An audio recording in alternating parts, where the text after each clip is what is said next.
What's good? We're back. Rivalry week. Rivalry week back. You already know what time it is. I mean, football is back. Finally. It's been a long, long summer. Ugh. Oh, man. Well, I'm joined with the special guest. He was on last year.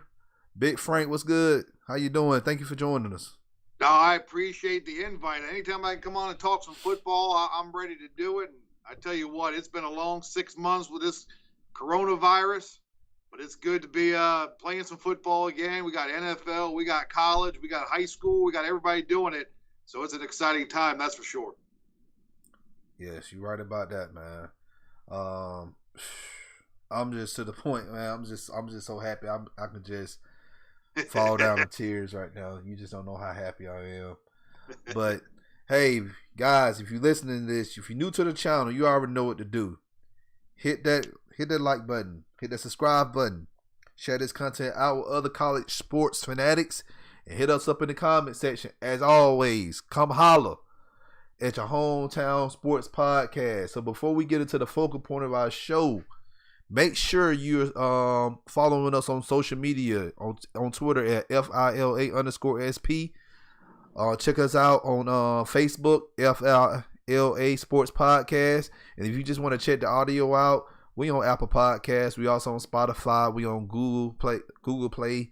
You name it, we own it. So just follow us wherever you need to. So let's get into the order of business. We're going to look at all the colleges around the state.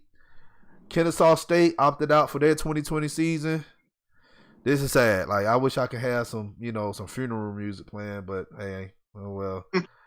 Valdosta State, they opted out of their 2020 season. Morehouse, Clark Atlanta, pretty much all the HBCUs like Savannah State, Fort Valley State, Albany State, they all opted out for the 2020 season. So the only teams in the state that are playing ball is UGA, Tech, Georgia State, and Georgia Southern. So that's all the football content we're going to give you guys this season. But we're going to do it. You know, we're going to keep rolling with it. Hopefully they don't cancel or shut anything down. Hey, y'all just join us.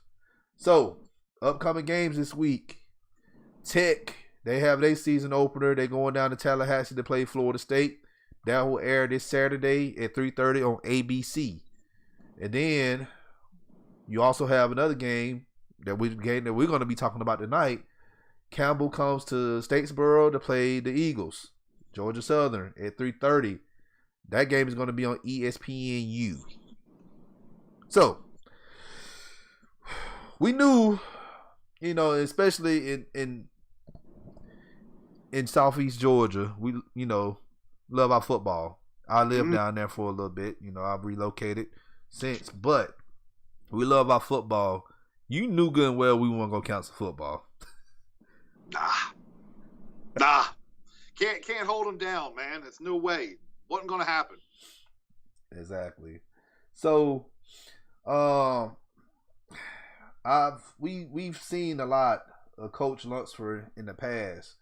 So what do you think his vision for the Eagles this season? We really didn't, get a spring training, a spring game, anything like that. But we know the identity of this team. But what do you think his vision is for this season? Well, Coach Lunsford, it was back the way when Georgia Southern lost last year at the Cure Bowl down in Orlando when they lost to Liberty. He told his guys to look at that scoreboard because he wanted them to remember how bad they felt losing a game that they were picked to win, that they should have won. They just did not play well, so they lost their bowl game. And it just didn't sit well with Coach Lunsford. It didn't sit well with the Eagles at all. They knew they were better than the team and what showed up there in Orlando for that bowl game. So their vision moving forward was to remember that scoreboard, remember how it felt being on the short end of that game down in Orlando against Liberty, and to use that as motivation moving on. Now, on top of that, this year's squad, you have so many weapons back offensively and defensively. Yeah, there's some big shoes to fill and big holes. We'll talk about that. I mean, this year alone, Georgia Southern had 2 players drafted. You had Tyler Bass, who is now going to be the starting kicker for the Buffalo Bills. Yep. And, of course, you have Kendall Vildor, a really good defensive back who was drafted by the Bears, and right now he's listed as a backup for Chicago. So you lose 2 guys to the NFL, you've got some big shoes to fill, and Georgia Southern certainly does on special teams. They have a lot of guys who are stepping up on defense, but offensively, so many guys are back that you have to be excited, and you have to think that once again, Georgia Southern is going to be in the mix for not just the Sun Belt Eastern Division title, but the entire conference championship as a whole. I mean, Georgia Southern is going to be a team to reckon with once conference play begins here in a couple weeks. Yeah, I agree. I know last year, I went to the games and I covered them, and you can see the potential of these players. You got a lot of players coming back. Yeah. So, we lost some players in the draft. We're going to miss Tyler Bass. Dude, yeah. I remember in the storm, this man, he kicked a 50-something yarder. Yeah. 52-yarder. Oh, man. Dude, he was automatic. And, I mean, a lot of colleges, they don't get that type thing. Now when you look at it, Georgia Southern has 2 former kickers starting in the NFL. They have Tyler Bass, who goes to training camp and wins the job there at Buffalo as a rookie. And then you have Young Wei Koo, who's the starting kicker for the Falcons. Yep. So there you go. All of a sudden, Georgia Southern's become Kicker U. I was about to say, you took the words out my mouth, man. I was just going to say that. Kicker U. Kicker U. So let's look at the offensive side of the ball. Yep. It starts with Shy Words. All right. Sure. Do you think he's going to improve? We know he can do on the ground. Any minute he can take off from the backfield and get, run for 20 yards, 30 yards. I remember one time last year, I forgot the game. I think we was playing Maine, I believe. Was it Maine or was it I forgot the opponent we played. I'm sorry, just too many. There are so many moments from Shy Words. You talk about what can he do. The thing with Shy Words is what can't he do. This young man, he would be the first to admit that he feels like he took a step back last year. Yeah. And he took that personally. I can tell you this, had a chance to be at several practices this preseason. He's never looked better throwing the ball. Last year, threw for 800 yards and 9 touchdowns, only had 1 interception. Yeah, he doesn't really make that many. We don't really see that much of his arm, but when you do, you don't see that many. He don't make that many mistakes at all. Yeah, and what we've seen in the past is it's not the quantity of passes, it's the quality of passes. Mm-hmm. And that's been a big thing for Shy Words. When he throws the ball, he doesn't make too many mistakes with it. And again, with that way, he wants to continue doing, but he wants to be able to distribute that ball to a lot more different receivers and to kind of spread the love again. Because let's be honest, however Georgia Southern improves passing the ball, that's only going to make that rushing attack, which they're known for, that much better. Because you put defenses back on their heels, and they have to look for so many things. I mean, we've seen it in the past. Georgia Southern is known for running the ball and that option attack. Teams will start stacking the box, putting 8 men up on the front, in the box there between the defensive line and the linebackers, and they just force you to throw the ball and they shut down that run. You start, succeeding and having a little better passing attack. You know what? They're going to have to drop those guys back to be accountable for those receivers, and then that's going to open up the runs and even bigger plays. Yes, and that's not even bringing up who we got in the backfield, Wesley Kennedy. Oh, man. This guy's going to get drafted. He's going to get drafted. I project him, and I'm calling it now. Wesley Kennedy III, he's going to be a day 2 pick. I tell you, you're going to be hard-pressed to find a more electric player. I mean, every time he gets his hands on the ball, something good happens. Yes. He's a playmaker, and that's what you want. And he can do it all. He's played wide receiver. He's played in the backfield. He's not one of those guys who's going to pound like J.D. King, who came in a couple years back from Oklahoma State. And he's more your pounder. That's kind of thunder and lightning. Then you still got Matt LaRoche back there, who's a quick back as well. Then here's one of the people that folks are forgetting about, Logan Wright. returns this year. I mean, you got a redshirt sophomore running back, and he missed 7 games last year with a neck injury. Well, he's back, and that dude is physical as well. So you have such a variety there in your backfield, so many different options to choose from. And here's another name to remember, and you're going to see him. Jalen White, true freshman running back, came in from Daleville, Alabama. This dude was a first-team All-USA Today pick.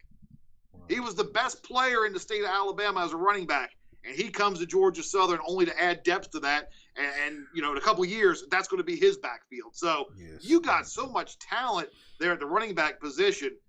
It's going to be fun to watch. I'm excited, man. I really am, because, like, that's the identity of our offense. Like, Lumford, he's gonna run the rock, and he's gonna dare the opposing defense to stop it. Yep. Which a lot of teams last year couldn't do it. Yep. You got that right. I mean, you have to play your assignments, and you have to play fundamental ball, and a lot happens. There's a lot of breakdowns as you go through a game that you wait for them to make a mistake, and Georgia Southern usually finds a way to make the opposing defenses pay. And they have big play guys again this year. We've talked about the running attack. What's going to be interesting to see is the improvement along the offensive line. I can tell you they're going to get a big boost automatically with the return of Brian Miller at an offensive tackle. This is a guy who got injured during last year's camp. He was a starter. He actually suffered a dislocated hip and had to have surgery. They said it was as a possible like Bo Jackson type injury, and he's rehabbed and he's back. You're talking about a 6'3", 300-pounder who's got starting experience. Then you got Drew Wilson, who's on the other side. He was the National Comeback Player of the Year last year. He missed the 2018 season with a detached retina, and he's legally blind in one eye, and he still started every game last year at offensive tackle for Georgia Southern, and he's back. Then you throw the guys in. Yeah, he did a great job last year. Yeah, he's 6'4", 305. So you have those guys, at the tackles, and then you got so many guys there in the middle. You got the Caleb Kelly and the Jaworski Webb, Khalil Crowder, and Aaron Dowdell. And then another one to keep an eye on is a guy who transferred in. He was down at Jacksonville, and of course, Jacksonville did away with their football program. So you got a guy, his name is Logan Longmire. He's 6'5", 290, and he's coming in, and he's expected to start at center, and he'll have 2 years of eligibility left, and he's already been a starter at Jacksonville, and if it wasn't for them dropping their program, he wouldn't be at Georgia Southern. So the offensive line getting some help with transfers, and so it's going to be fun to watch that group as well, continue to develop and get better and improve. Okay. Well,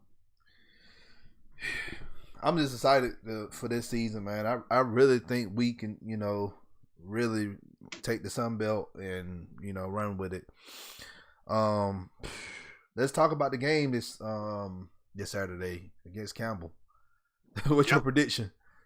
Well, I tell you what, there's so many things where normal game week and predictions are going to be a little bit tougher this year because with coronavirus and that whole COVID-19, you're going to have guys who may be missing games because they're testing positive or they've been exposed, hours before the game. So it's going to be tough. And I expect every college football team in the country to deal with this adversity this year. They're all having to, battle through this COVID and everything else. And I think every team is going to be down players at some point. It's just a matter of when is it going to happen? Is it going to happen during a big, huge game like Appalachian State, or is it going to happen against somebody like Campbell that, you don't necessarily have to be firing on all cylinders to go out there and beat? And I think that's where I see this week's game.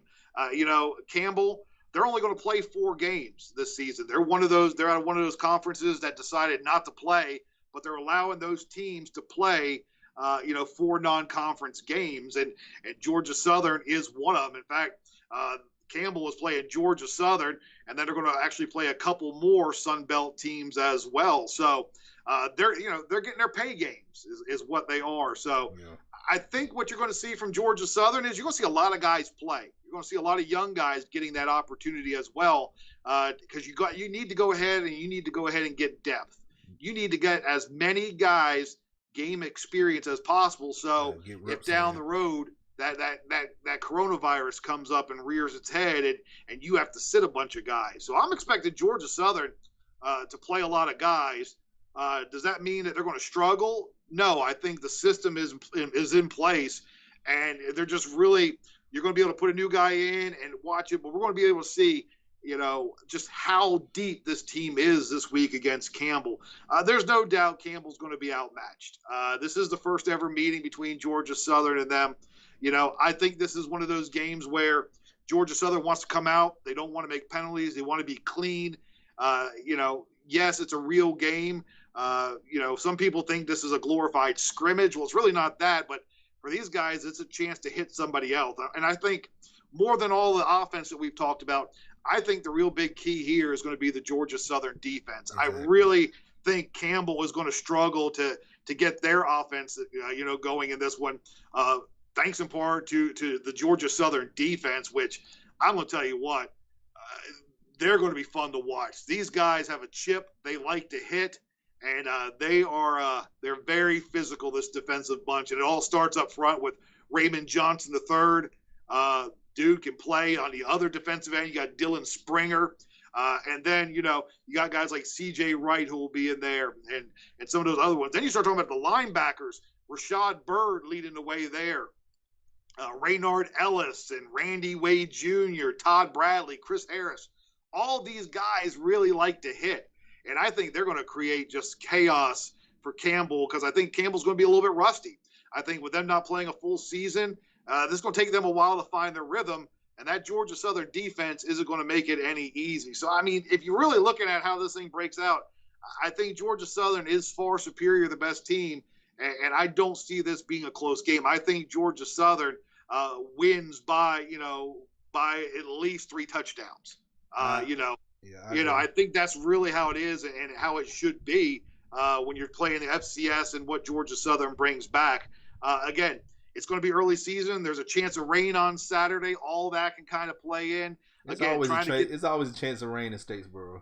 Exactly, but Eagles win in the rain is what they kind of, after last year, we got wet so many games, but those guys just came to play, and it doesn't bother them one bit. So I think Georgia Southern wins handily. I do. I think you're going to see a lot of guys play, and I think there's going to be a lot of positives come out of the game. The most important one being Georgia Southern is going to be 1-0 before they host a little tougher opponent next week in Florida Atlantic.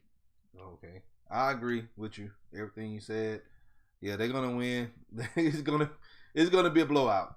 It's going to be a blowout. It doesn't matter if it's rain, sleet, or snow in September, which it doesn't snow down there. But yeah, it's going to be a blowout. So I don't expect Campbell to come in and, have an upset against Georgia Southern. So no, and then, it's like everything else. We want Georgia Southern to get out of this game with a win. We also want to see them stay healthy. You don't want to have one of those season-ending injuries or one of those big blows. You want to see a lot of guys get experience, because that's only going to help you down the stretch. And I think this stacks up, and everything is going to fare just that way for Georgia Southern come Saturday against Campbell. Again, 3:30 kickoff there in Statesboro, and I know they're excited. It's again ESPNU. Georgia Southern is going to be on TV a lot, so if you can't get down to Statesboro, and I know those tickets are harder to come by, you're talking about a lot of their games are going to be on national television this season, a lot on those ESPN channels, including the mothership, the main ESPN. They'll have a couple games on there as well, and ESPN2, ESPNU. So it's definitely going to be a team to check out. And I really think when all is said and done this year, Georgia Southern is right there in the mix for the conference championship and playing in a really good postseason bowl game. Yes, well, yeah, we just got to win the conference. We win the conference, we guaranteed a good bowl game. So got that right. So, well, I appreciate you coming on. Anything else you want to share and let everybody know your Twitter handle and they can find you at? I'm on Twitter at the Big Guy WJCL. Just hit me up if you're in Savannah. Doing the news and sports here at the ABC station, and we're around. I'm on Facebook, Instagram, hit me up. We try to keep everybody up to date on everything Georgia Southern, but we also cover Savannah State, got them covered, and all the high school sports down here. So I appreciate the opportunity to come on, and I'll always come on to talk Georgia Southern football. That's for sure. Yes, and we appreciate you coming on, man. Thank you. Thank you. No problem. Thank you. Ain't nobody joined us tonight. That's crazy. So I know the Chiefs playing the Texans, but hey, y'all can watch. Hey, everybody's watching this at a later time. So if you're watching this at a later time, hit us up in the comment section. What questions what you got about Georgia Southern? If you're a Georgia Southern fan, or if you're just a college football fanatic, just let us know. And if you're new to the channel, you already know what to do. Hit that subscribe button, hit that like button, share this content out with other college sports fanatics, and hit us up in the comment section. As always, come holla at your hometown sports podcast. And on that note, we'll see y'all again this Sunday. Falcons are back. I will do a post game, and I will do my Falcons Friday prediction tomorrow. So stay tuned for that as well. On that note, y'all have a great evening. Be safe. Wear your mask. Tell them boys play time's up. Tell them put the house on me.